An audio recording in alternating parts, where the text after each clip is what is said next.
King Charles in the UK is due to go on a state visit to the US tomorrow. There's been a back and forth today about whether he will still go in light of the shooting incident at the White House Correspondents' Dinner. Let's get the latest from Bénédicte Paviot, our correspondent in London. Great to see you as always, Bénédicte.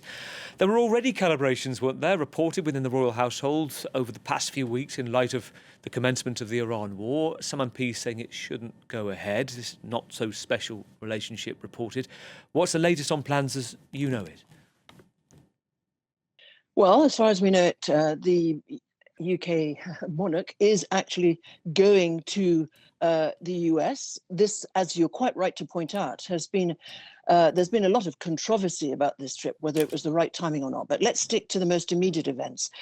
First is that the King sent a message, the King and Queen sent a message to President Trump and the First Lady, Melania Trump, saying that they were glad that they had not been harmed and that no other guests had been harmed either. Of course, wishing a speedy recovery to the federal agent that has been injured.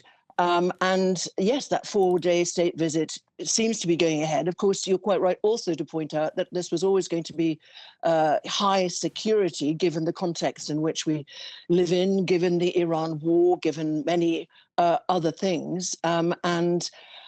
It is a 4-day state visit. It is very high level. We know that the King likes normally to interact with the public, but that looks like that will be seriously curtailed, if at all happen. We know he's going to address Congress. That will be, we presume, very secure on Tuesday. But this is clearly now going to be another level. We also know that there have been talks very much between the palace and both the government here, but also, of course, their American counterparts. And as I said, it's going to be another level, because it is absolutely vital that the King and Queen be ensured of their safety. And of course, we should point out this is an extraordinary state visit. We know that the Queen, King Charles's mother, had been there in 2007. And this is the first, I understand, monarchical state visit to the US. And it's going to be very highly watched. And we know that President Trump, of all things, has his tensions and differences and huge criticisms of Keir Starmer, the British Prime Minister, but that he loves the British royal family and has huge respect for King Charles. One wonders, Bénédicte, whether there would be some kind of, if not wargaming, some role rehearsal with the King amongst his press team in Kensington Palace to work out what could be said in any spoken arrangements they have together, and how those spoken arrangements might be agreed. Because let's face it, if we think about the unpredictability of sitting alongside President Trump in the next few days, as President Zelensky experienced, as President Ramaphosa in South Africa has experienced before, and given what you've pointed to, the ongoing issues with Keir Starmer, the British government, NATO, the Falkland Islands, whether that opinion could be rearranged on British sovereignty, throw in the mix Epstein and the King's brother and questions about whether he should give some testimony to Congress, that is a tricky few days ahead to plan for. It is. It was always going to be controversial. It was always going to be tricky, and you can bet your bottom dollar, to use an American expression, really, that there's going to be huge,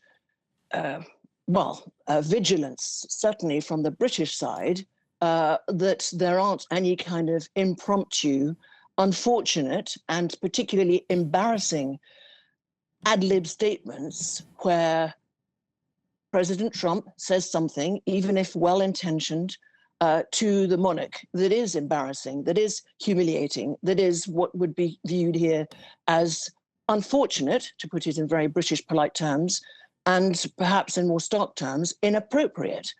Because the last thing that this visit is supposed to do is to embarrass the King. So I think those kinds of opportunities are going to be very seriously curtailed if they were planned at all, possibly pre-recorded, which is a way of also possibly stopping any embarrassment, intentioned or not intentioned. This is not a time to make political statements.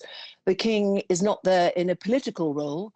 He is there to celebrate the 250th anniversary of the independence, of the creation of the United States, of quite an extraordinary, and I saw that the White House used it at least once today, the word special relationship.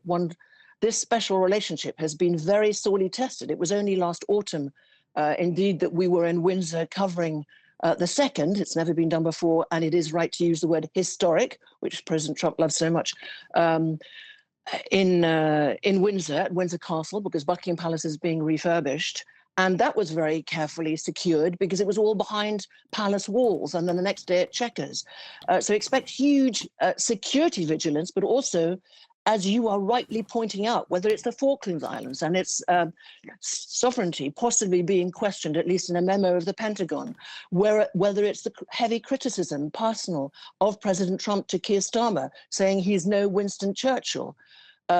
Repeatedly, those kinds of clear insults and criticisms, advising the British government on what it should be doing on its immigration, on what it should be doing on exploring oil in the North Sea. All these kinds of interferences in British politics, that is absolutely not the agenda. The agenda is to celebrate the relationship, the historic relationship, the current relationship, the cooperation on many levels, as, for example, the Five Eyes and the intelligence. And the hope here is very big fingers crossed, but much more operational planning, that everything is carefully planned and that there is no embarrassment.